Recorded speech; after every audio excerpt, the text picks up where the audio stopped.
Hi mga sis, magandang araw. At dahil na-detect ng computer na sira ang aking hard disk, hindi siya ngayon mag-open. Kaya umorder muna tayo ng hard disk sa online. Okay. Ngayon po, dumating na po yung ating parcel. So, bubuksan na po natin. Ito po ay para sa desktop. Ano po? Ito po ay hard disk. So, subukan po natin gawin kasi po nasira na yung hard disk ng aking desktop. So, ito. Tingnan lang po sa pagbukas. Yan. Pato po natin dito. Sa may tapat ng popcorn ng bunso ko. Yan. So, buksan po natin ito. Ito po yung aking CPU.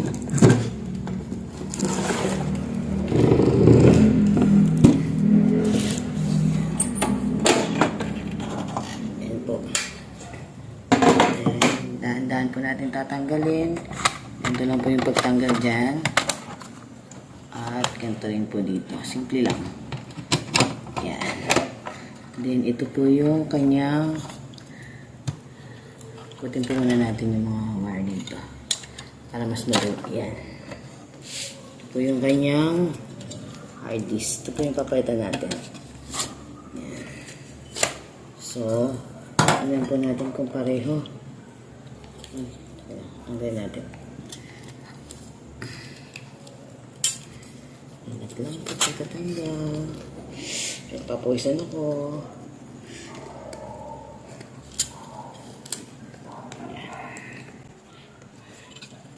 Ito po yung hard disk na luma natin. Ito po yung bago. So, sensitive po ito. So, ito. Bakit ganun? Iba yung binili ko sa ano. Ito po, GB. Okay, tingnan na.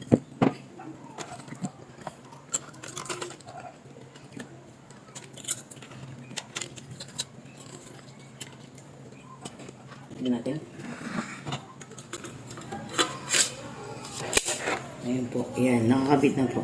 Ngayon, susubukan po natin kung gagana siya sa ating computer. Papagod po natin siya. Bago natin ibalik, ilagay muna natin. Ayan, wire.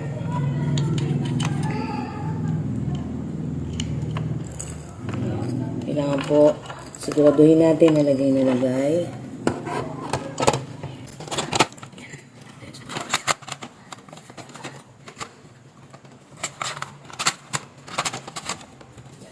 Sana po natin.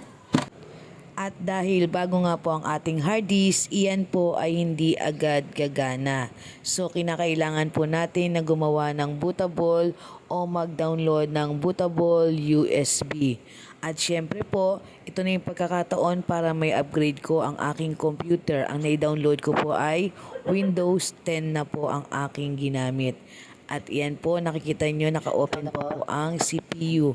Kasi pinalitan ko na rin po ng battery yan dahil nalilate na rin po ang oras. So may extra battery pa po ako dito. So sinabay ko na rin po pagpapalit. Nung nakita ko po na maayos na, okay na, ayan, inayos ko na po siya sa CPU. Inayos ko po yung mga wires. So pag ganito po ay ingat lang po. Dapat po naka-unplug kasi baka mag-ground na po kayo. So yan po, inaayos na po natin.